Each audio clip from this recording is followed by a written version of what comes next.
Assalamualaikum warahmatullahi wabarakatuh, everyone.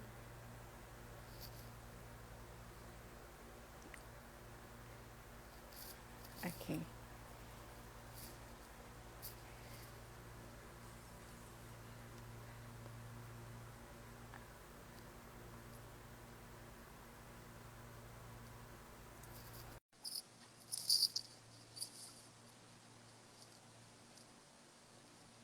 I'm inviting Sister Maria. Assalamualaikum. Warahmatullahi wabarakatuh. How Can are you you, hear? Sister Maria? Yes, I can hear you. Can you hear me? Yes, I can. Okay. How are you, Sister Maria? All right, good.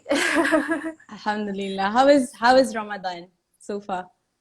uh, uh, uh, uh, Difficult to say because it was quite challenging at first because of all the traffic and yeah. Mm. But last week was a bit better because I managed to take public transport and it didn't really rain in the when I go back from work it didn't rain, so Mm. it was better lah. Alhamdulillah. Sister Maria, Yeah. can you lower down your phone a little bit? I hope it doesn't fall. Okay. Let me see what I can do. Okay.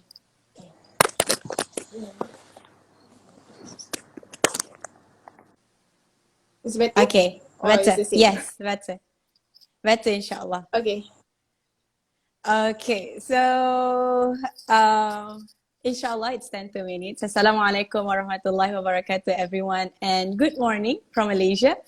Today we have Sister Maria again with us to discuss another names of Allah from the book Reflecting on the Names of Allah by Ustazah Jinan Yusof. And today what we have, Sister Maria? All right. I'll give you the first name first. Which is Okay. our. Yeah, I'm going to show you the book anyway. So I think most of us might have seen the book. Yes. Yes. Reflecting on Allah by Dr. Jinan Yusof. This is it's a wonderful book to get to know Allah, and it has very simple language, very easy examples that we can practice in our day-to-day life. So All yep, right. I will start with Al-Wahhab. The Okay. definition page 56, sorry. 56, Al-Wahhab, who is the bestower of gifts. So what is the meaning of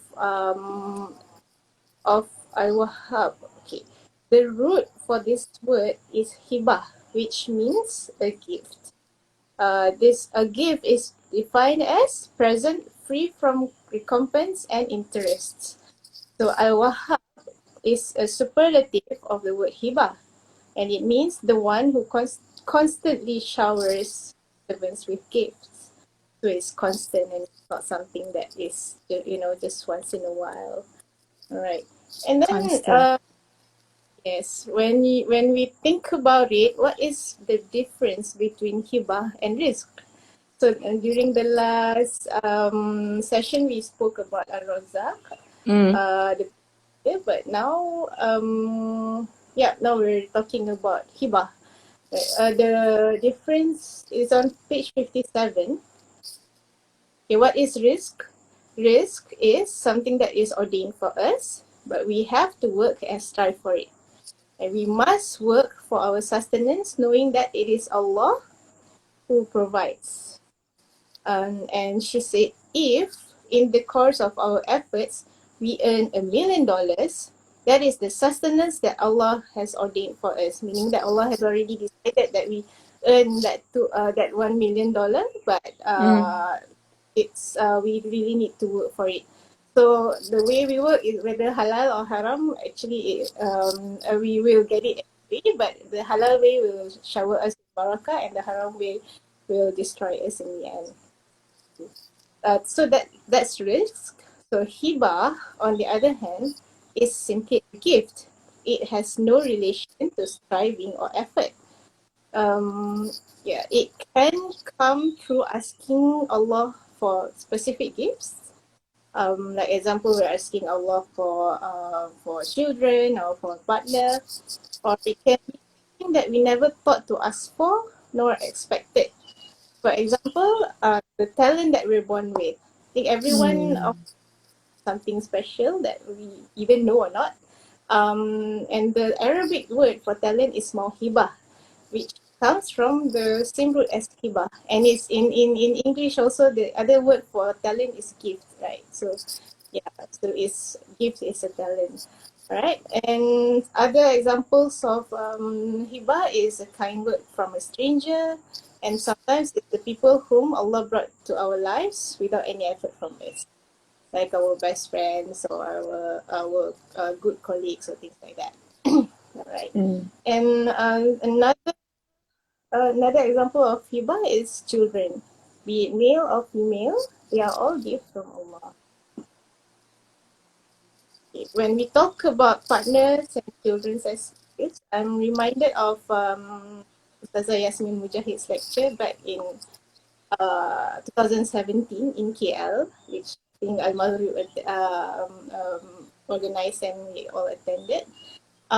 She spoke about the dua from Surah Al-Furqan, ayat 74, which starts with Rabbana hablana min azwajina wa dhurriyyatina qurrata a'yun, and we ask Allah to gift us with a partner who are the coolness of the eye, and children who are the coolness of the eye.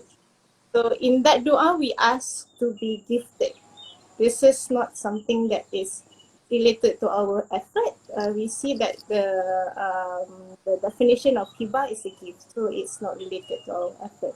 So partners and children are gifts from Allah that were given not because we deserve them, but because Allah wanted to give us out of His attribute of Al-Wahhab.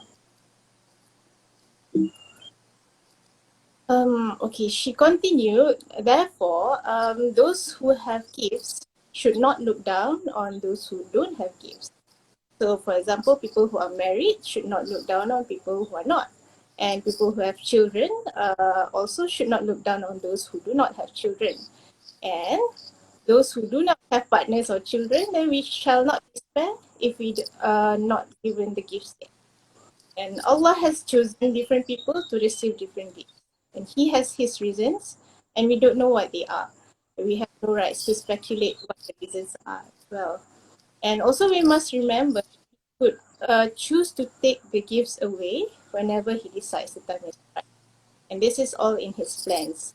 And we should trust His plans, and at the same time, we should not judge those whose gifts have been taken away. That is from Ustazah. Alright, so she added that we should all strive to be givers. In order to be givers, we shall not come into any relationship empty inside and expecting to be filled by that relationship. I think she gives this in quite a few lectures as well. She said if we don't feel ourselves, we don't expect other people to save ourselves, so we should save our own selves, right? Yes. So yeah. So it is only by being rich inside that we could give into a relationship. So how do we strive for our own fulfillment? That is, number one is to increase our knowledge of the Deen and our knowledge of His life. Number two, to fill our hearts with love for humanity. And number three, which is also important, is to keep ourselves healthy.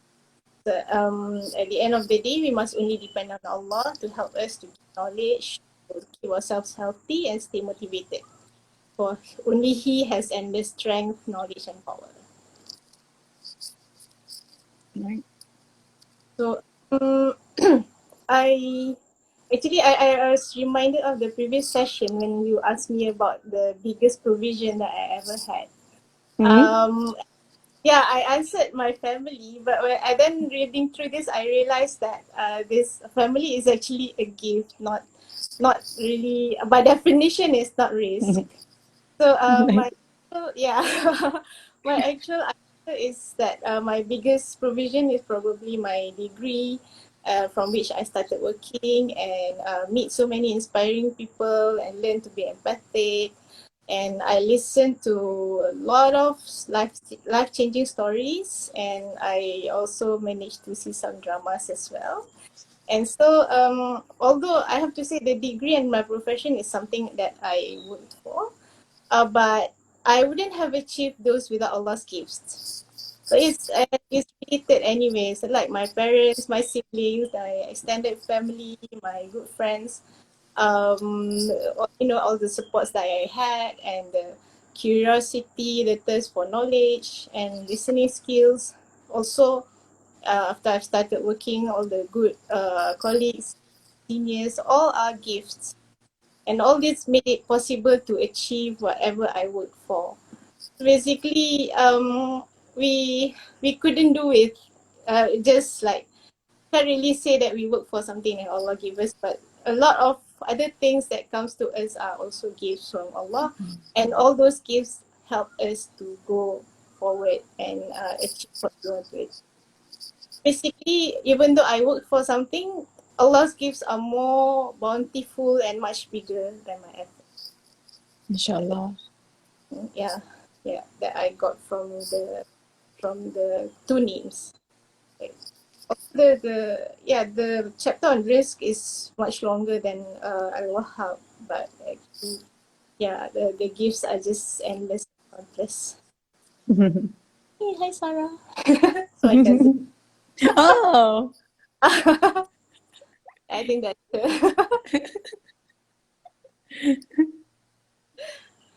Right.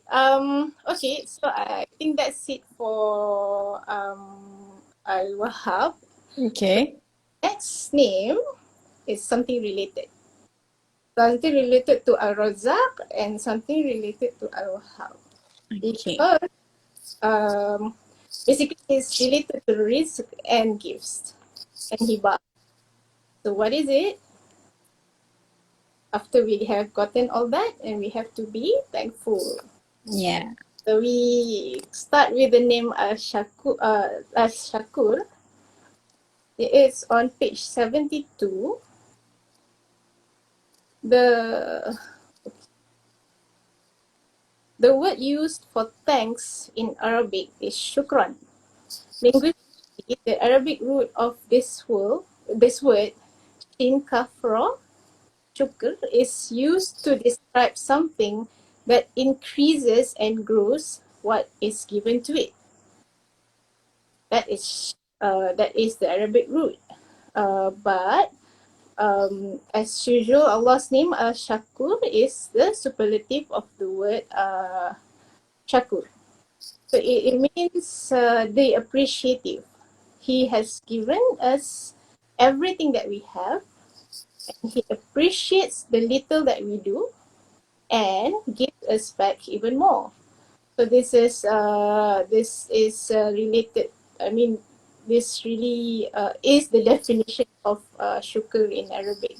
Something that increases and grows what is given to it. So we give only a little. Okay, all right. Dr. Jinan mentioned about how Al-Ghazali tells us about Al-Shakur.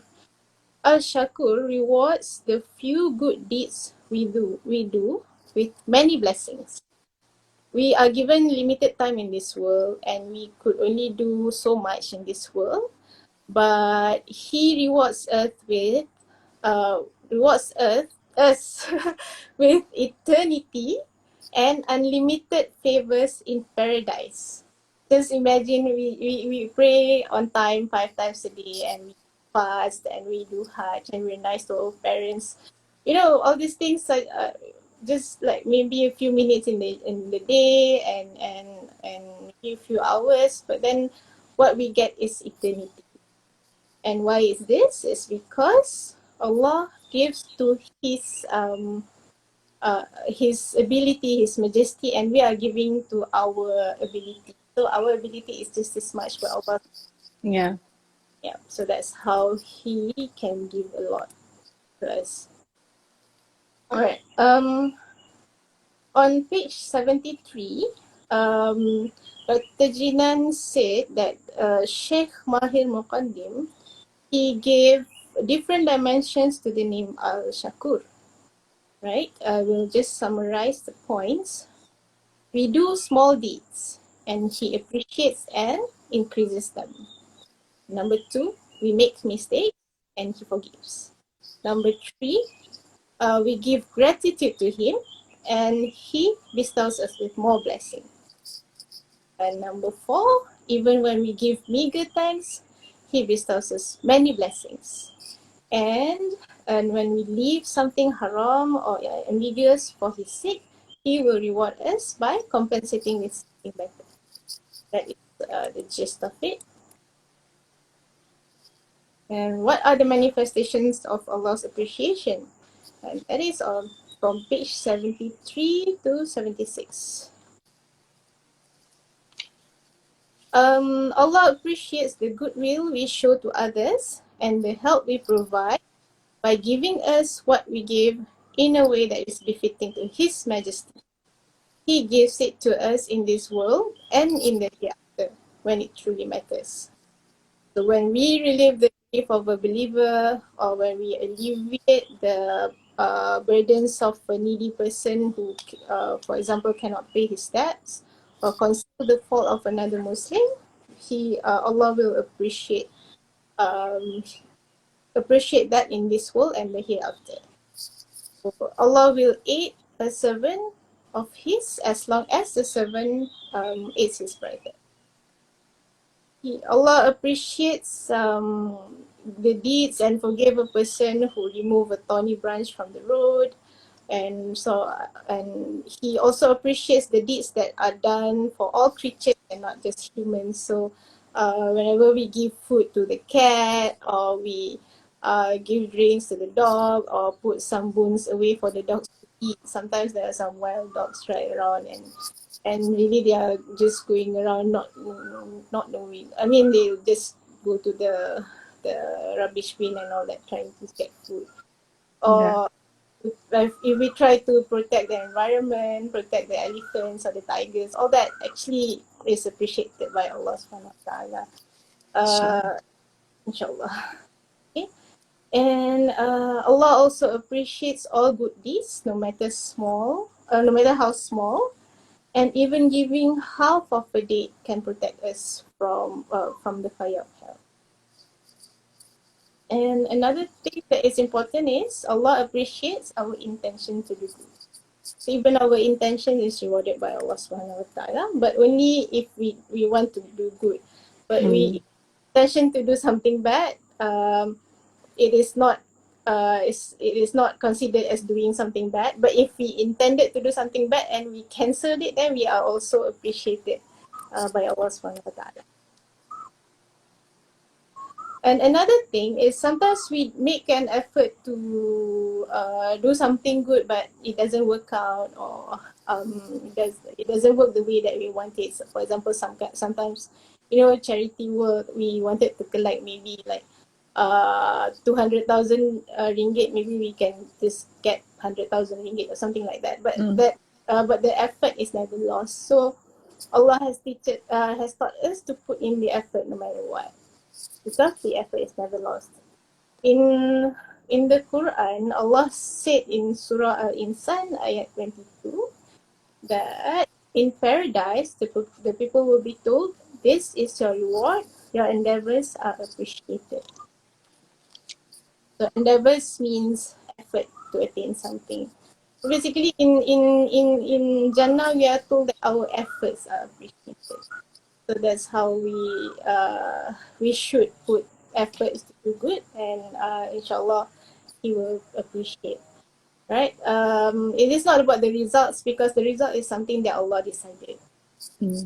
Yeah. So we can't control a lot of things, but this is it can be stressful sometimes if we want to do good, if we want to do some charity or some charity work, but there's no turn up, or people hijack the charity work. So but this is all up to Allah. We will just put our effort, do a good planning, do some research on what we are supposed to do, and then the outcome is for Allah to decide. And then she also said that the difficulty and lack of ability should not stop us from striving because Allah appreciates the effort we put in.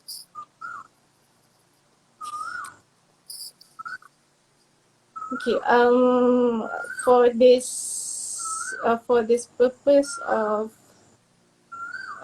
practicing, I mean the living with the name, living with this name, Mm. I listened to this lecture by Dr. Yasir Qadi on YouTube. It's titled Giving Thanks and Being Grateful to Allah. It's dated November 2016. This is quite, yeah, it's a great lecture about gratitude and being thankful to Allah. And he said we will never be able to count the blessings from Allah. And we are blessed and continue to be blessed in order to see whether we are thankful for those blessings. Mm. And one of the scholars of the past have said that shukr is one of the highest levels of iman. Okay, how do we manifest shukr in ourselves? He gave a 10 minutes lecture on just this. And number one, he said that we have to humble ourselves in front of the one who has given us the blessings. Because shukr requires humility. There is no the humility and arrogance, or arrogance and shukr doesn't stay in the same heart. He said, so we have either we are humble or we are arrogant, right? So we need to humble ourselves in front of Allah, and we know that Allah has showered us with all the risk and the gifts that we have at the moment. Right. Number two is to feel that blessing, to acknowledge and appreciate the blessings. There are many ways to do it, and I think we have discussed about it before. We probably, some of us do some kind of gratitude journaling or listing the Yeah. things that thankful for every day. Number three, to act upon those blessings in a manner that is pleasing to Allah Subhanahu Wa Taala. So, if we are blessed with parents who are getting older, and so we have to take care of them. If we are blessed with good health, and so we need to work and give to others as well with our energy and our health. If we have good eyes, then we should not use our eyes to look at things that we are not supposed to look at. Yeah, our limbs as well shouldn't be walking places not supposed to be. Yeah, all these things are, and we use our hands to help others. We use our legs to walk to the masjid or whenever we can. I mean, nowadays we not many of us can visit the masjid, but yeah. Yes. And if we have a car, then we can drive to religious classes, or bring other friends or family to the religious classes, or those kinds of things. Those are the signs of gratitude to Allah Subhanahu Wa Taala. And then, okay, and he also spoke about the verse in Surah Duha ayat 11, the last ayat. وَأَمَّا بِنِعْمَةِ رَبِّكَ فَحَدِّثْ. We need to tell people about our blessings. But this is, there is a condition to it. It should be done in appropriate conditions and the right audience and the right attitude. The right audience means the people who might appreciate what we're saying, or the blessings that we share. Because if we don't have the right audience, we might open the doors to jealousy. And then with the right attitude as well. The right attitude means with humility, because without humility it would be arrogance. If we share our blessings with arrogance, then actually it's not really gratitude. Right, and he continued quoting Ibn Qayyim. He said that shukr to Allah implies manifesting the effects of Allah's blessing to us. And how is it done? Number one, with our heart, um, which we should witness or recognize those blessings and appreciate and love Allah for the blessings. So appreciating and recognizing the blessing from Allah Subhanahu Wa Taala should generate love in this heart for Him. Number two, with our tongue, we should acknowledge and praise Allah for those blessings. Number three, with our lips, to confirm and submit to Allah because of the blessings. I think this is related to the previous points that we should use the blessings of Allah to please Him rather than to make Him angry with us. Okay. And shukr is not just lip service. In the Quran, shukr is an active verb, so it necessitates action. We just basically we don't just feel it. We don't just of course we should thank Allah, praise Allah, everything. But at the same time, our action will show how much how thankful we are to Allah Subhanahu Wa Taala. And Allah being Al-Shakur, He will appreciate our appreciation even more than we can imagine. Yeah, so we probably just say maybe in the morning when we pray, we praise all praise and gratitude to Allah for like our family, our car, our clothes, our food and everything. And then suddenly the whole day it was like everything was so good, and Allah gives us even more than that, and we don't know what is waiting in the future.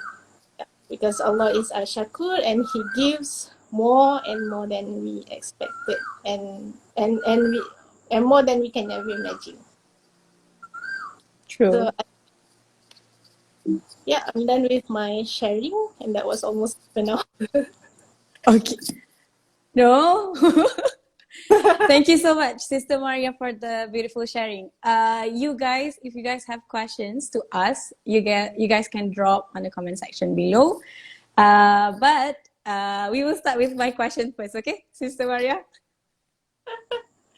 I love when you talk about you are talking about this book and one of the chapters, but you are relating it to the lectures that you watch, the other books that related to this one. You know, I love your speech. So, do you have like any recommendations to us, whether a lecture video or a book that maybe will benefit us? In which terms? Related to Ramadan or related to this book, you know, to enrich our soul.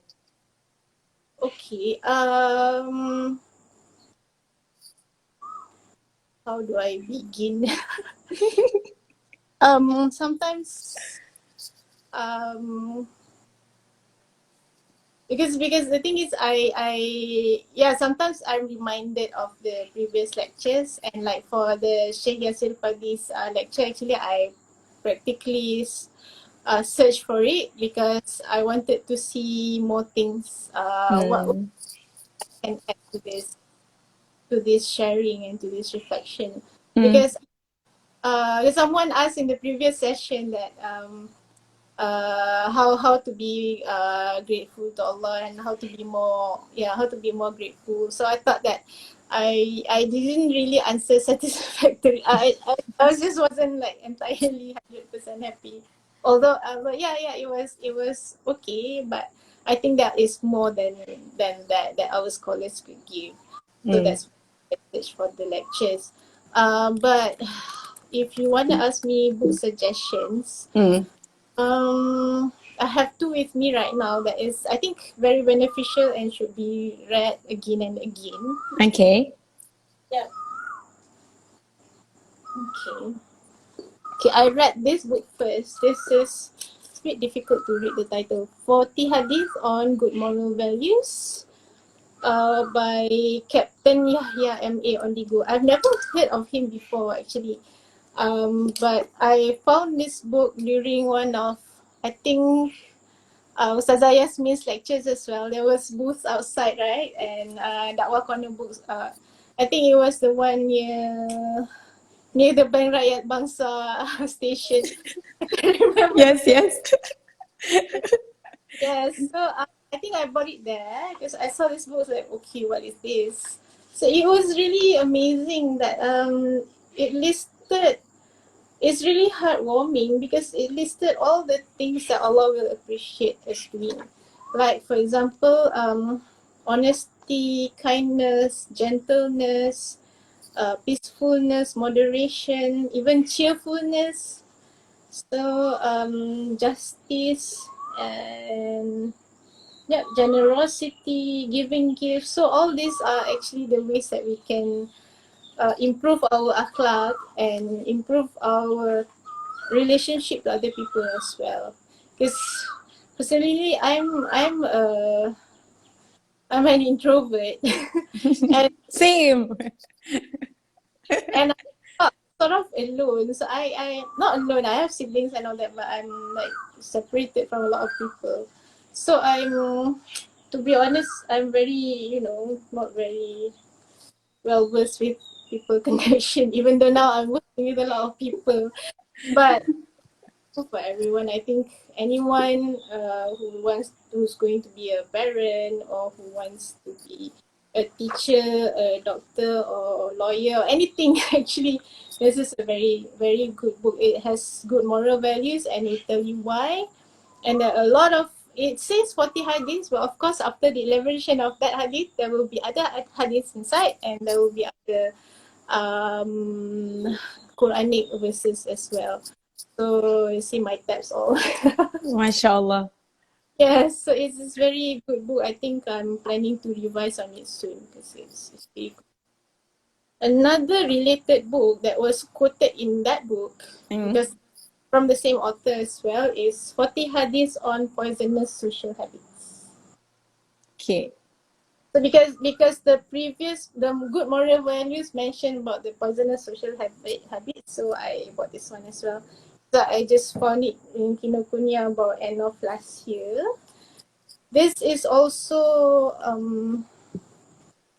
in opposition to the good moral values. So we can see this one is a bit scary because we're just like, okay, this one is okay. Abandoning prayers, maybe alhamdulillah. And then ingratitude, inshallah, okay. But other things like using intoxicants, okay, we don't take drugs or alcohol, fine. But other things that is very Suddenly feel relatable. feeling to racism and ethnocentrism. So I am not really racist, but sometimes we really have to be careful. Indecent dressing, free intermingling of opposite sexes, anger, preaching without practice. This is scary. So when Brother Amar approached me to be in this session, I was like, oh, preaching without practice. So am I talking? That's what I took things that I can, okay, I think I can relate with myself. So yeah, and then like peeping and prying into private spaces. So you're not supposed to peep into other people's private spaces. But these days people show their own, house and everything. Yeah, but maybe less scrolling in the brown section. I think if we go through all this, our social media use would be a bit more ethical, and it covers a lot of aspects in our lives. So it's not just our relationship to people face to face, but also social media as well. And I need to learn about all this. Talks about listening to music and dealing with interests as well. I think in Southeast Asia, Malaysia, Indonesia, we're not too strict about music, right? Yeah. Yeah. Some parts of the world they are more strict, and they tell you why you should not listen to music at all. But I don't know, maybe you should do less. And Thank you. those two are this one is not just Ramadan read. I think whole life reading. Thank Yeah, you, we Sister Maria, for the recommendation. Inshallah, I will find the book and I will attach to our Insta story if anyone interested to read more about these two books. I think they are Inshallah. in Dakwah Corner bookstore. All right. Okay. Thank you, Sister Maria. All right. We will start with reading or books kind of questions before I ask you about the question related to our topic today. Okay?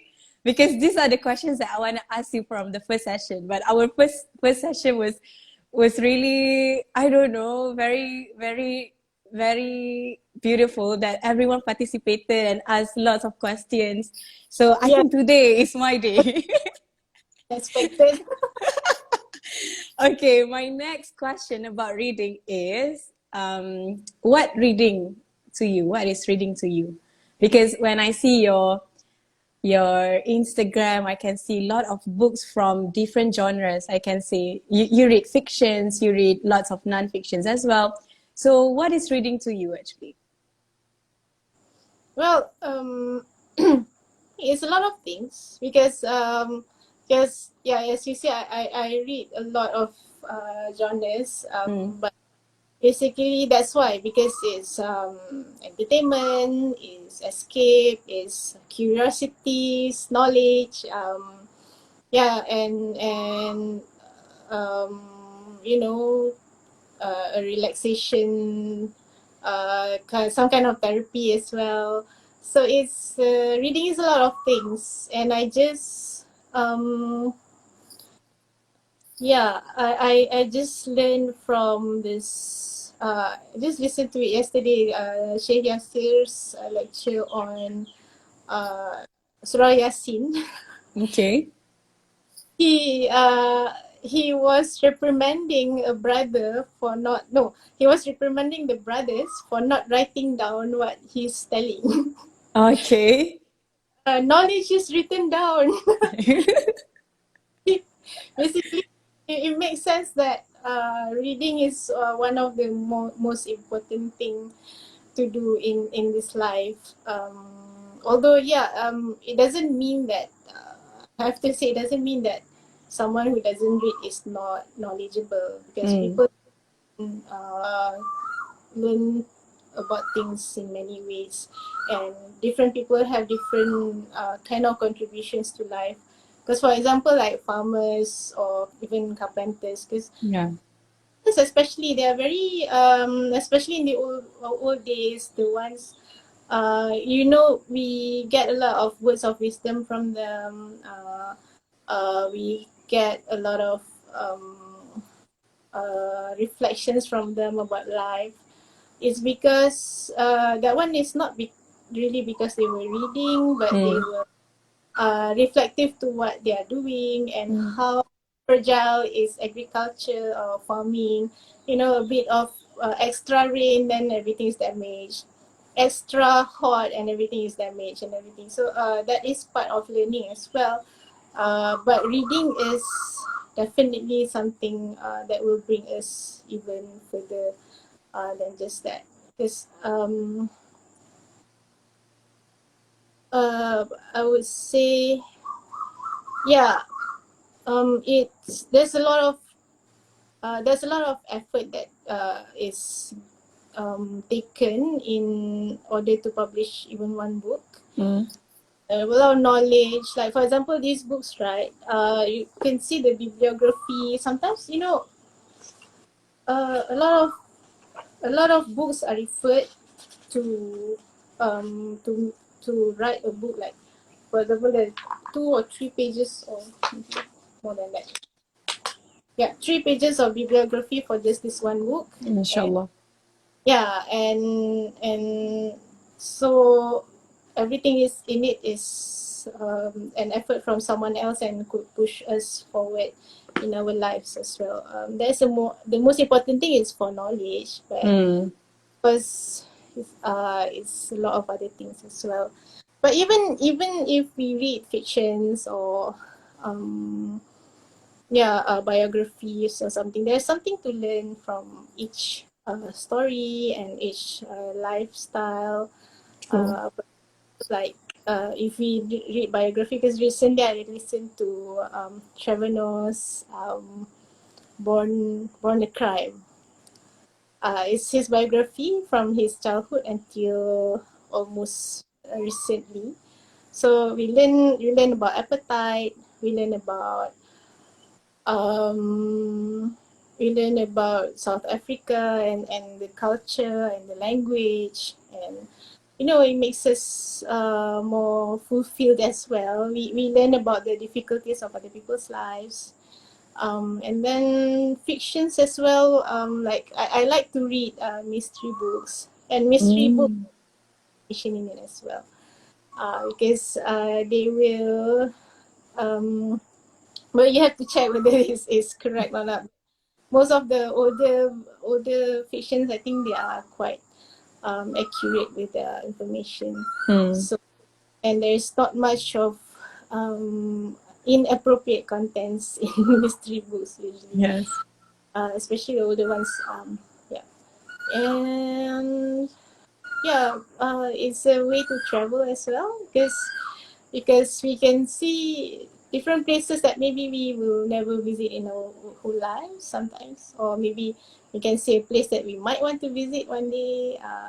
So even in fictions, usually they are based on, like, for example, in Russia or in Ireland or in Ghana or something. So we can see from their descriptions what those places are like and what their cultures are like, and language as well. And it's just interesting. It makes us more open, and it makes us realize that we are all humans and Yes. we want the same things. So we learn to respect each other more through reading. Yeah. Even if, Inshallah. because sometimes racism comes up sometimes from not knowing the other person, the other person of another color and another Mm. language.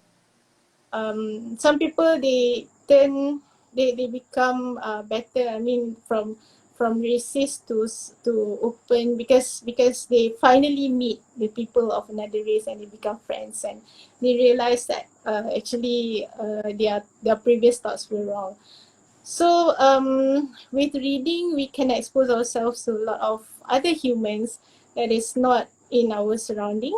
Like, for example, for us in Malaysia, we have our main racial composition, but with reading, we can see what the Russians think, what the South Americans think, what the Westerners think, and then we can learn from it. And sometimes, even with the fictions that is written by Westerners, we can learn that whatever Allah says is correct. And Yeah. we can see how corrupted certain practices are, and without having to experience it ourselves. Mm. Those are True. the kinds we can learn from as well. Yeah. I personally appreciate the fictions that bring the good moral values as similar as to the non-fiction, but true stories. So it's beautiful, right? Yes, yes. Okay, on to the next question, still about reading and books. If you can share with us uh, the book that makes you pick up more books after that, or make you become seriously a reader after that. Do you remember? uh, because I was, well, it started when I was taught reading at least when I was 4. Okay. So I still keep the book that I started reading with. The Mm, one wow. I remember my mother teaching me how to read, and it has it's an activity book. So and my mother remembers it very well as well. So she said, "Yeah, I remember that book. It has like pictures of a playground and things like that." But I think I think I started with Enid Blyton's Malay version of the Fantastic Five or Seven, something like that. Uh, Kawan or things, something like that. It's a children's book with a bit of mystery, some friendship. They went to an island and there's a small cave, and I keep on buying those books because I was living in Johor that time. The nearest bookstore is about, I think, 40 minutes to 1 hour from our mm, house. mm. Um, weekends, my father would bring us to this to Johor Bahru City, and then we go to MPH, and I'll buy like 3 or 4 of those books, and I think one of the books I will finish on my way back. And yeah, and Wow. he always gave me books for my birthday as well. So I think I wouldn't I don't really I can't really say which book made me a reader, but I think it started off with those Enid Blyton books, and it's until now. But I didn't read non-fictions until quite recently, actually. Mm. This past maybe 4 or 5 years. Before this, most of my reads are non-fictions, novels, and because I spend most of my time studying, so these are all non-fictions. We need And escape. yes, that's enough, I think, for like the whole day, 8 to 5 in class, and then after that go back and read more textbooks. So I think Yes. I don't need non-fictions. Even now, even I'm still filled up with like non-fictions, and I don't know when to read my fictions. But this month, yeah, even these days I have a lot of like research articles to read and stuff. So the fictions get put aside for a while. I haven't read Agatha Christie since March. It's the balik now, right? Yes, I think I have another 5 to finish. From my current stack of Agatha Christie's. I bought it at end of last year because it was a sale, and then yeah, but I haven't read any since March because there's so many non-fictions to read, especially now it's Ramadan, right? There's so little time, so I'm focusing a lot of non-fictions for the time for this month. Maybe after Raya, I might start again. Okay. All right. Now I'm going to ask the questions that related to what you have shared with us today. When we talk about gifts and provisions from Allah, we always think about the good things. You know, the gifts and the provisions must be things that make us happy or make us feel good. So how about the things that look bad on our eyes, or we don't feel comfortable getting it? Are those a gift and provisions from Allah as well? Okay, to be honest, I don't know how to categorize those events, Mm. because yes, they can be something good for us, but in the book or in the lectures that I listen to, they are not really categorized as gifts. Mm. Yeah. Although we know that there's always good from all these things that happen to us in our Mm. lives. Yeah, for a lot of things, like for example from Surah Al-Kahf, when from the story of Nabi Musa and Khidir, right?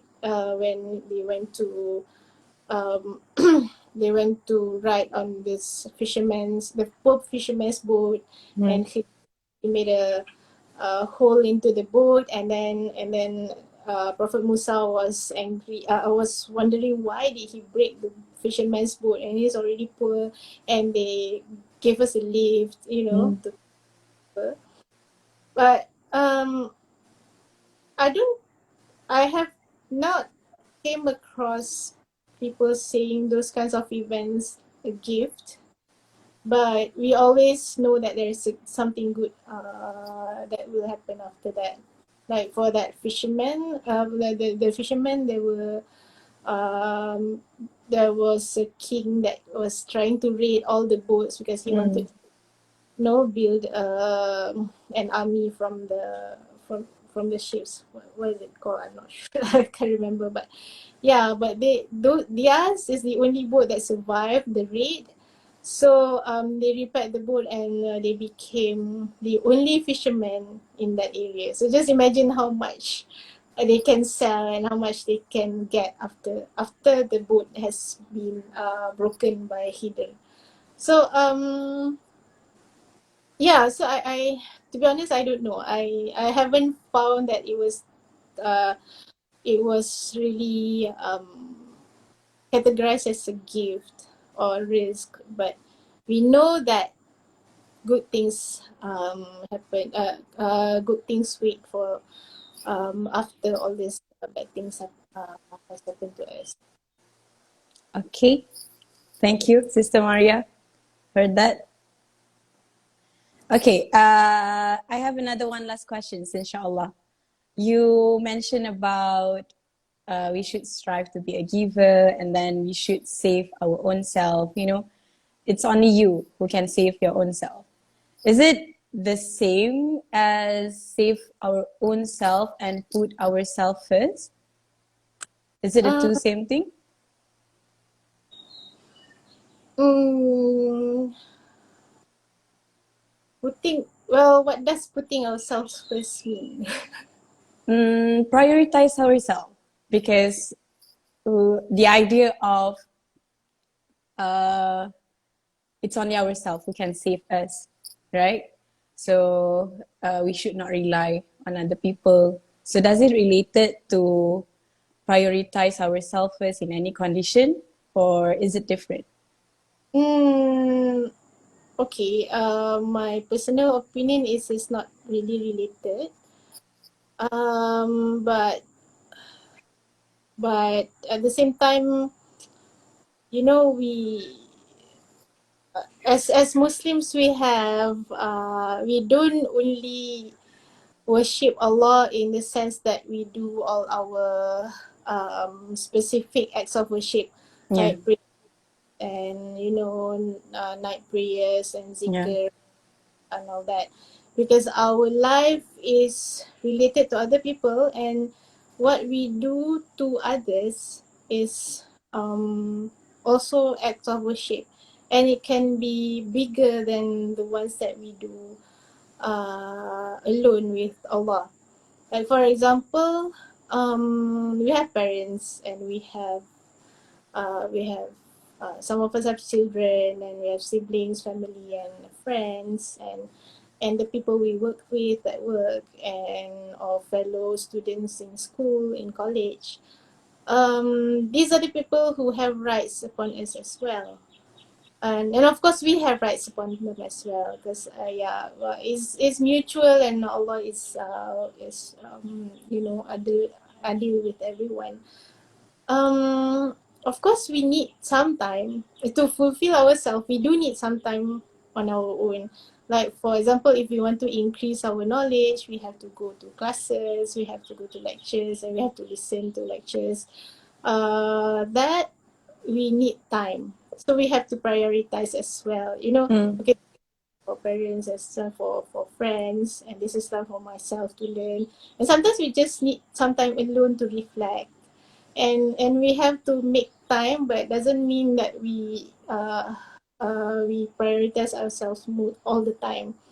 Like for example, sometimes we want to go to classes, but maybe our parents are not well, mm, so we have to be there for our parents first. But if everyone is good, like our parents are just staying at home, or they have their own things, and we can go for our own things as well. Because even I think a lot of hadith, a lot of stories from the time of the Prophet Muhammad SAW, that there's a man who wanted to go for jihad, but his parents were still alive. So Prophet Muhammad said, go to your mother. I think mother first before thinking about jihad, especially if the mother doesn't allow you to go. So Okay. there is always a place and time for everything, of course. And then if we want to learn, if we want to make our do our own ibadah, of course we need our time as well. Uh, but even that, we need to divide between ourselves and the people around us. Because I think previously, I used to work day and night and weekends and all that. It needs some planning actually, and a lot of determination. Okay, I want to do, if like for example you want to do tahajud, or you want to pray solat duha, or you want to do iktikaf in the masjid, we have to plan ahead. Like if we have to travel to work by 6:30, then you maybe wake up earlier for tahajud, things like that. And if you want to pray tahajud before you start working, because I think it's not fair to leave work just to pray duha, because working is actually Ibadah our as well. ibadah and our responsibility at that Mm. particular. So if we Mm. can 7:30 True. and work starts at 8, we should do that rather than coming to work at 8 and then you do something and then suddenly you want to break for duha. I think it's better to plan ahead so we have our own time and we have the time for other people as well. The same goes as itikaf, like for Ramadan. If you because it's on the final 10 days of Ramadan, right? Sometimes most of us don't have that luxury to be in the masjid the whole time. Yeah. And I never had that luxury as well, but we can plan ahead, right? For example, if you have to take turns with your friends to take leave for Raya, for Eid, then you have to sacrifice one. Sometimes some people they want to spend more time during Eid, but some people want to have more time with Allah. So you say, okay, never mind, I'll just have my Eid for 2 days for the public holiday, and then after that you come back to work on the third day. But before that, you can take leave and have some time with Allah. Yeah. So Okay. yeah, yeah, of course we do need to prioritize ourselves, but at the same time we have to remember that there's a lot of people around us who have rights over us, and those rights, when we fulfill them, actually we get rewards from Allah Subhanahu wa Taala as well. The key So is to plan, yeah, inshallah. and because we all have, every one of us have 24 hours per day, from the beginning of time. And why is it that some people go to Jannah and some people go to hell? And some people get to do a lot of things for other people, and some people stay in masjid the whole time. So it's up to you. What you do you think is your best ibadah? And but we shall not underestimate the good that we do to every single person and the rights that we fulfill on others. So this is another book that we should read. Actually, it speaks about justice, but justice is, we think they might think because it says social reform, right? Mm. We that is about the law, the justice system, or prisoners and everything. But actually, this is about fulfilling rights of everyone around us, our parents, the siblings, our extended family, our neighbors, our fellow commuters in the train. um, yeah, and yeah, it's not just about war and things, because that's what I thought it is. But actually, it has a lot about relationships. So when you read about this, you wouldn't feel so bad if you don't have the time for iktikaf in the masjid Mm. for the whole 10 days. You know that there's a lot of other things that we could do to gain Allah's pleasure, especially in terms of our relationship to other human beings around us. Yeah. And Okay. also, this is one more book that I might suggest. Thank And you for the book suggestion. it will guide you to use the social media as well. MashaAllah. A lot of things in here as well, yeah. Okay.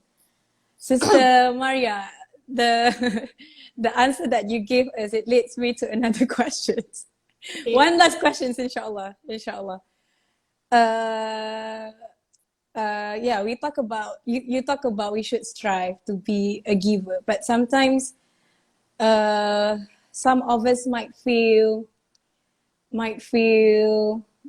demotivated or even dejected when they give and the return is not what they are expected to be, you know. So they stop to be a giver. They think there's no use in give to people because they're not going to appreciate it. So what your take on it? Okay, I'll go back to the definition of a gift, which is a present free from recompense and interest. Mm. We give not expecting anyone to give back. I think it is fair that all of us expect some appreciation. It's Mm. because that's why Allah appreciates, because this is human nature. We want to be appreciated, and Allah did say that I'm not sure is it in the Quran or in the Hadith that if we are not thankful to people, we're not thankful to Allah. True, right? Yeah. It is important for us to appreciate the people around us, but at the same time, when we give to others, it takes practice, and it takes practice and a lot of determination to give to others without expecting anything from them. I have to admit it's not easy, and I understand, but it depends on who we are giving to as well. If it's our parents and our family, we should continue giving. It doesn't matter how they act towards us, because it's their rights. You know, because sometimes there are, I mean, we have heard stories that there are parents who are very fussy, very, you know, they want like 100% from us. If 97% they wouldn't, you know, they wouldn't appreciate Mm. that. It happens, but for parents and for family, I think it's important to continue giving no matter what, because the reward is from Allah Subhanahu Wa Taala. But if it's from people outside, Mm. for strangers, maybe we can find another group of strangers to give to. Like, yeah, you know, yeah, sometimes memang, you know, people don't appreciate, people don't say thanks, and I work with people and most people don't say their thanks, but as long as they don't mistreat us, I think it should be alright. For us and for most of our colleagues, actually, as long as are not rude with us, as long as they are not, even they don't say thanks, even if they don't smile back, but as long as they are not rude to us, I think we should just continue giving, because yeah, when you're put in a position to give, and you give and give and give, and although without the appreciation, actually when you are taken away from that environment, basically if you have been trying to give and you give and there's not much appreciation, but after that you stop giving, actually you will find that you are not fulfilled. You will find that actually giving, even without appreciation, is better than not giving at all. Yes.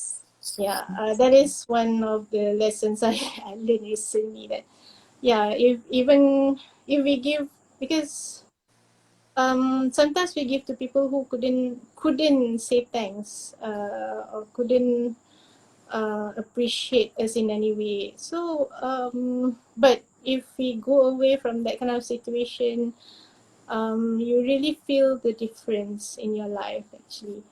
So or maybe it just crossed my mind, maybe if you think that you're giving to like certain group of strangers and they are not appreciative, why not try and give to some people who really can give back to you? Like, for example, people who have stroke, you go to elderly for old folks home, you know, and they really can't, there's nothing for them to give you back, and then that's the only way you can learn how to give without expecting And it, anything from them because you know that they can't. You Mm. know what is from Allah. So when we learn that way, then our children, special children, you know that they can't do anything for you. The only thing is we can give something for them. So that is one of the ways to learn how to give without expecting anything, because you know that they're not they can't give anything back to us. I think, yeah, and look around for examples for people who fight for those uh who can't speak for themselves. Like a lot of people speak out for autistic children, or speak out for people who have rare diseases that they can't speak, or they can't move, or they can't walk. So someone has to do that for the others. So we can take example from that and learn how they do it and what their thoughts their thought process are, so that we can learn about ikhlas from them. And and another point is, if we look back at the name Al-Shakur and we understand that Allah appreciates every single thing. But sometimes we can't see it in that particular time, because Allah wants us to keep on giving. It's like making dua. Sometimes 3 years, 4 years doesn't come. It doesn't seem to change anything. But maybe after 10 years we get something. We don't know in the future. So the same as giving as well. Sometimes we give, we don't know what will come to us, but sometimes some things might happen in the near future, maybe in 5 years, 10 years, and then we wonder, oh, but this is probably what Allah has said for me for giving to all those people.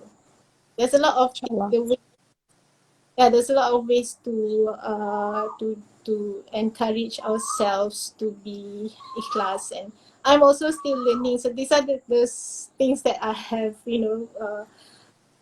gone through and experienced and felt in the past and also now. Thank you, Sister Maria, for the beautiful tips. Inshallah, we will try to do that. And yeah, We are all in this together. I'm not perfect, but those are what I have learned from working with a lot of people. Uh, can I share one story? Uh, sure. there is one uh, neurologist in a hospital. I mean, she was, probably she wouldn't be listening, but she's single and she has some health problems that she needed to use a wheelchair Mm. to move around. But she was still working, and she went around doing her rounds with the wheelchair and her maid waiting outside the ward. She couldn't walk. She can walk a little bit, but she couldn't walk. She needed a wheelchair. She needed someone to help her, and the people who she helped couldn't pay her back. Yeah, she has her monthly salary, yes, but she couldn't get appreciation from the people that she helped, because those people cannot talk, cannot walk, cannot pay her in any ways. Like if she has worked in a private hospital, she would have earned a lot of money. When she's working in a government hospital, her salary is okay, comfortable, but yeah, she needs a lot of help from other people. But yet she continues to give and to contribute to other people's lives, even though when they can't, you know they can't pay her back. So this is one of the examples of people who give without expecting people to say even thanks to her. Yeah. So these are the kinds of people that I see in my life. That yeah, you Inshallah. when you complain and then you look at her pass by and like, oh, I shouldn't complain. Very inspiration. Oh, wow. Thank you Yeah. so much, Sister Maria, for the beautiful story. Um, yeah, we should all find joy in giving and start give. It's Inshallah. Sometimes it's tiring. If you're Yeah. tired, I think you rest, but don't Mm. stop. Oh, sometimes you need a break. Like just Yeah. now about putting yourself first. Of Mm. course, you will need a break. Mm. But stop and give up at all. It's okay to take a break. It's okay to just maybe that particular month you just enjoy the money for yourself, or you just enjoy your time, your own time and everything. But do that to motivate ourselves to start giving again, not to give. Yeah, I think that's one of the that is Sure. important. Thank you, Sister Maria, again. It's already like 1 hour after our session, mashallah. Thank you so much. Thank you again Thank to all of you who have tuning in with us in this morning, in this beautiful morning. Sister Maria, do you have any last word before we conclude our session? I think I've said my last word. Just in anything, I think with our ibadah, with our giving to others, with our sharing of our risk, I we sometimes it's tiring. I know. I know, and I've gone through that, and it's not easy, especially if we have never given or never done that to anyone. But yeah, number one, start small. Number two, if you feel that it's too heavy for you, just take a break. But not don't give up altogether. But we should, yeah, taking a break is not wrong. Mm. The rights to ourselves, our body have rights over us anyway. So, and take a break to look back and see. Maybe sometimes we did wrong. Sometimes we give the wrong way. Yeah, sometimes we are not kind enough, or maybe we don't look sincere or something. We don't know. So those kinds of breaks actually can help us look back and reflect, and maybe read a book to see how else other people who are givers. Yeah, but take a break is alright. It's just we can try again. Okay. Thank you again, Sister Maria. I can't wait for our another session, inshallah. Make sure you guys tuning in to our next session, inshallah, with Sister Maria. I think that's about it. But before we conclude our session, I have two announcements to make.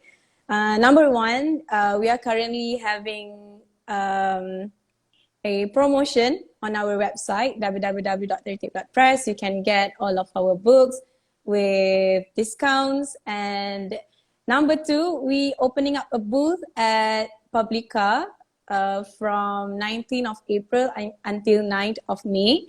Make sure to drop by and say hi. We have interesting discounts. So make sure to drop by, inshallah.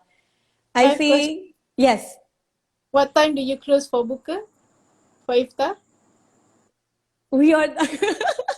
So because Well, our uh, work would be like either if I can leave by 4:30, then I mm, probably can reach Publica by 5 something, mm, and everything. But if mm. sometimes leaving at 6:30 is better because it's faster. But if I leave at 6:30, then I'll see your booth might be closed for iftar. So yeah. We usually like not taking too long for iftar and maghrib. Usually like maybe 10 to 15 minutes lah. The latest is 20 minutes. From the azan, inshallah. We close the booth at 10 p.m. inshallah. Sister Maria, hit me up if you want to go to Publica. Yeah, I will inshallah maybe within this week. I don't know. Yeah. Thank you. All right. I think that's about it, guys. Thank you so much. Ramadan Mubarak. I hope all of us have the best Ramadan this year, inshallah. Thank you again, Sister Maria. Inshallah, see you soon. Inshallah. Assalamualaikum warahmatullahi wabarakatuh. Wabarakatuh.